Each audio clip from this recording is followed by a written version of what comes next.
Nagash followed the two men across the courtyard and through an open doorway into a narrow, unfurnished corridor lit by a pair of guttering oil lamps.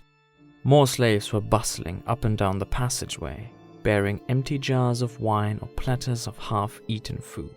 The sound of a muffled voice emerged from the far end of the corridor, followed by raucous laughter. The slaves led the Grand Hierophant down the passageway and through a series of small, empty rooms cluttered with bits of broken furniture.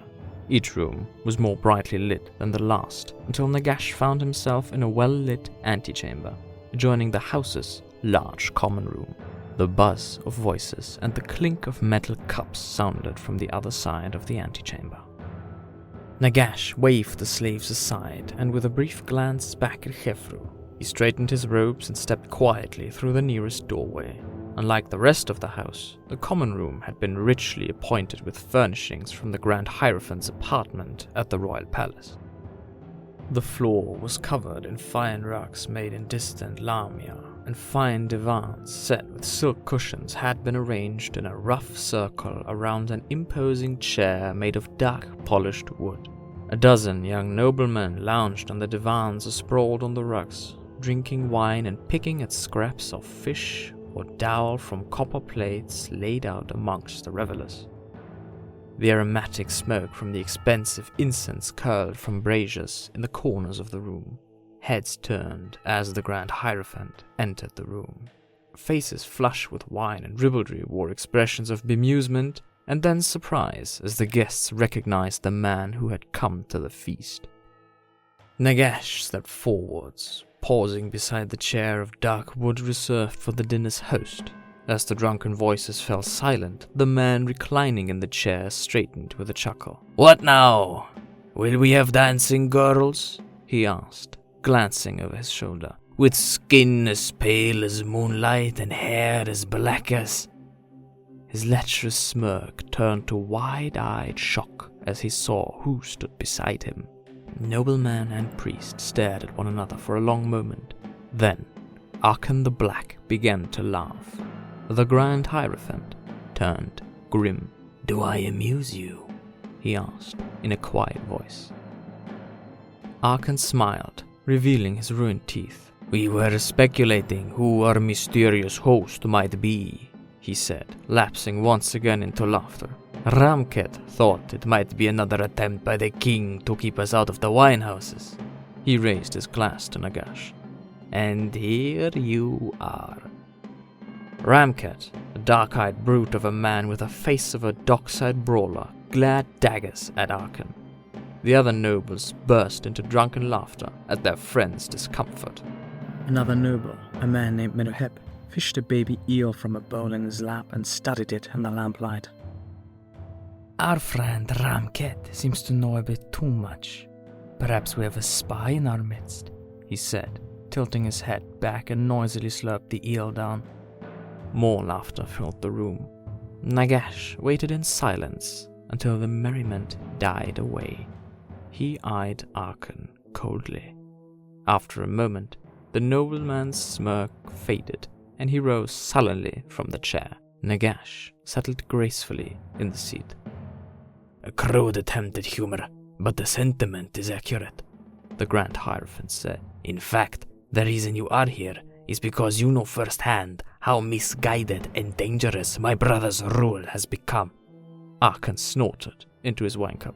"The only danger I can see is death by boredom," he said. "Those grand assemblies get more excruciating by the month." "My brother treats you all like children," Nagash said. "It's humiliating, not just for you, but for Khemri as well, because it reveals to the world that our king is a weak man." "And what would you do in his place?" Meruhep asked, with a smirk. "Drag us all into the bazaar and cut off our hands?" The Grand Hierophant ignored the question. "Tutep has convinced himself that humans are innately compassionate and charitable," he said. "He thinks that if you sit through enough royal courts, the virtues of civic responsibility will seep into your heads like drops of cold water. He fancies that he can persuade the kings of Nehara to put aside centuries of warfare out of enlightened self-interest and temptations of trade. The words dripped like venom from Nagash's tongue. And how has our city profited in the last 6 years? The great houses of Khemri ignore his royal summons whenever they see fit and act according to their own interests. Entire neighborhoods in the noble districts lie empty because the embassies of our brother cities have been seduced away by Tsandri. The city of waves has usurped Khemri as the greatest city in Nehara for the first time in centuries. And for what? So that Tutep can negotiate lower grain prices with Numas and import rugs tax-free from Lamia? That is what we have traded our preeminence for. Beats on an abacus.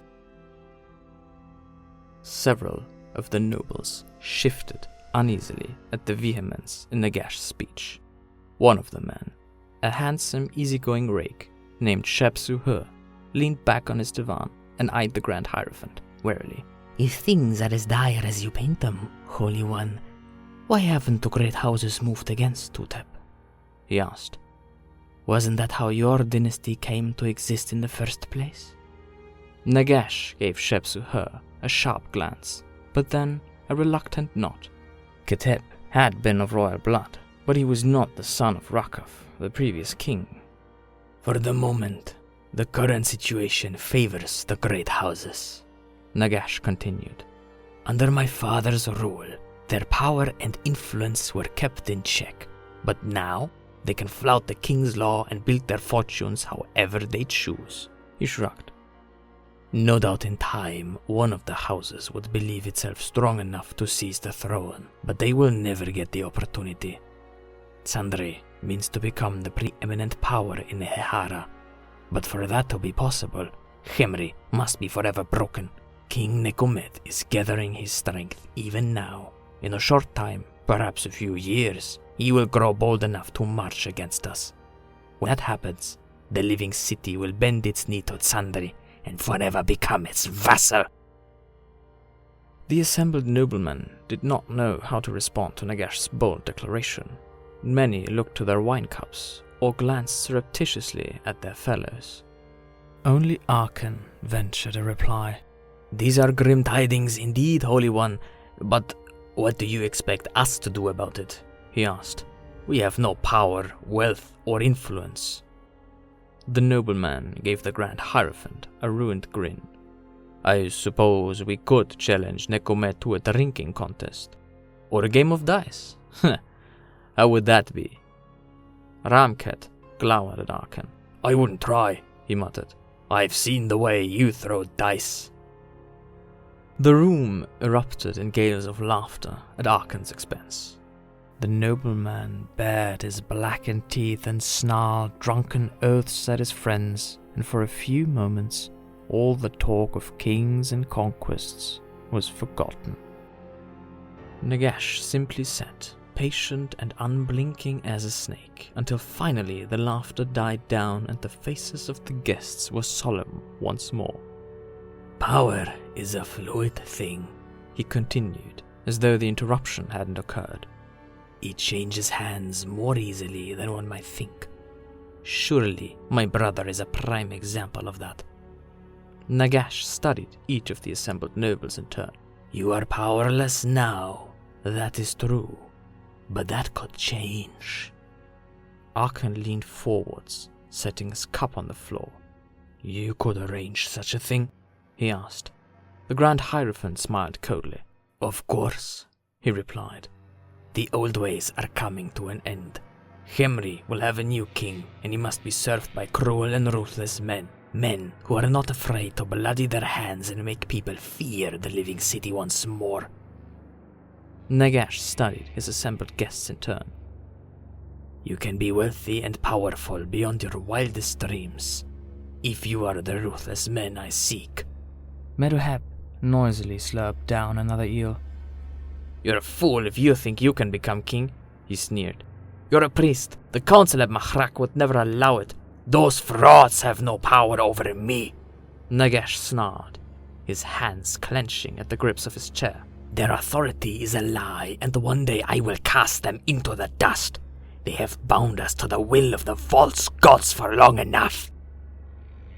The young nobleman stared wide-eyed at the Grand Hierophant, too shocked to speak. Meruhep shook his head disdainfully, fishing about in the bowl on his lap. After a long moment, Arkan broke the silence. I am a ruthless man, Holy One, he said quietly. But you know that already, or else I would not be here. I am as well, Ramked said heatedly. See if I am not. Shepsu chuckled softly. I can be ruthless when the mood takes me, Holy One, he said. One by one, the other nobles added their voices to the chorus. Arkan had been correct. Nagash had chosen each man carefully, based on recommendations from Khemri. For all their youthful bravado, they were desperate and wretched men, deep in debt and lost in their vices. The promise of wealth and power tempted them beyond reason, and none of them had much to lose beyond their wasted lives. Only one held his tongue. Meruhep's expression turned more and more scornful as the cacophony around him grew. He set his bowl aside, sloshing wine and limp eels onto the floor. You are all fools, he snapped, glaring angrily at his fellows. The young noble pointed angrily at Nagash. He has no power here. His cult is a sham made to satisfy the vanity of a king. Do you think the great houses will sit idly by and let him depose his brother? Do you think even Tuteb will be merciful when he learns of this? No. Your heads will sit atop spikes outside the palace. Meruhep turned back to Nagash. And believe me, the king will find out, one way or another. These things never remain secret for long.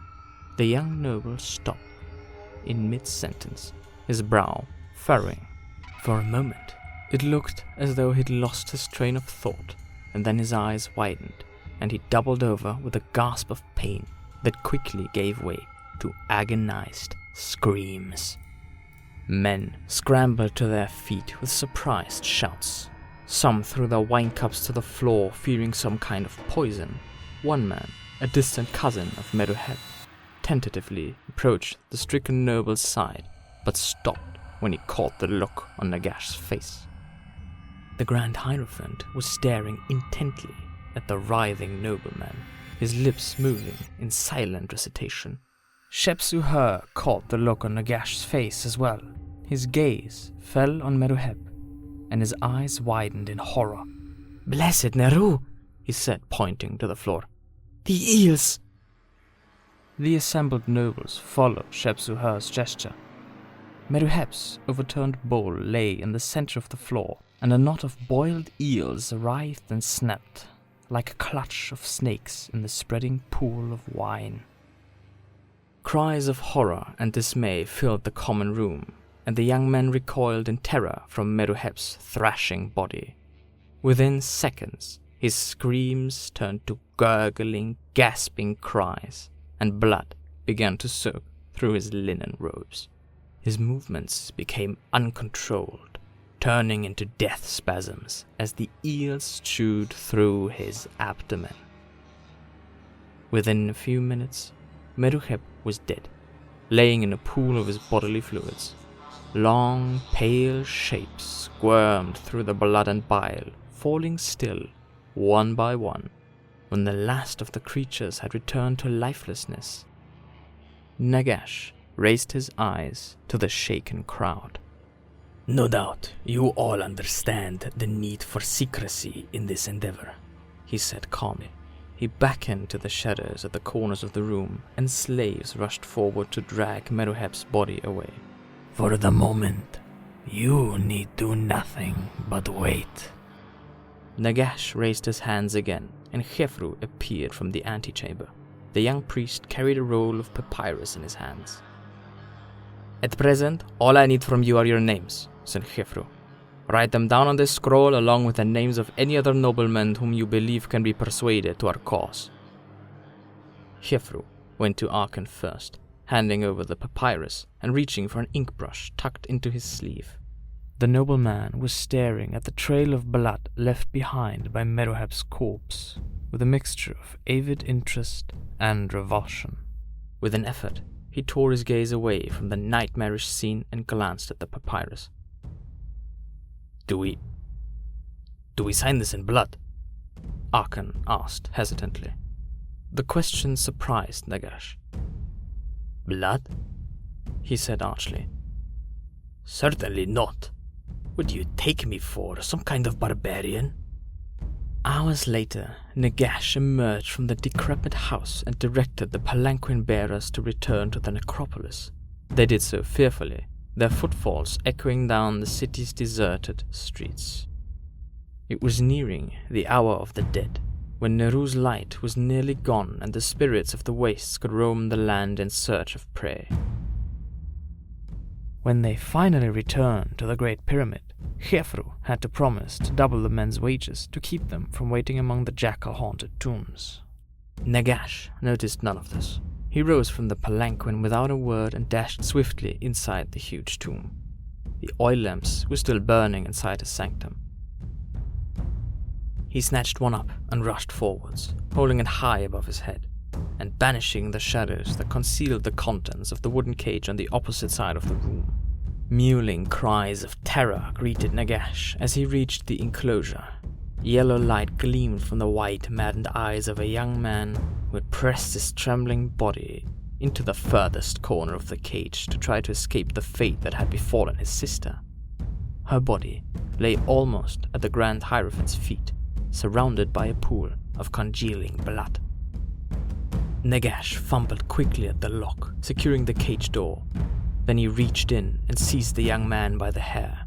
He dragged the screaming figure out of the cage like a butcher selecting a sheep for the slaughter.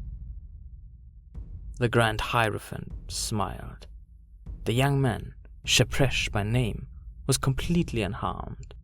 The curse that had slain his sister had not touched him, despite the noble blood they shared. Still smiling, Nagash dragged the mewling figure into the ritual circle to begin the incantation of reaping once more. Then Khemri entered the room, carrying the rolled-up papyrus they'd brought from the meeting.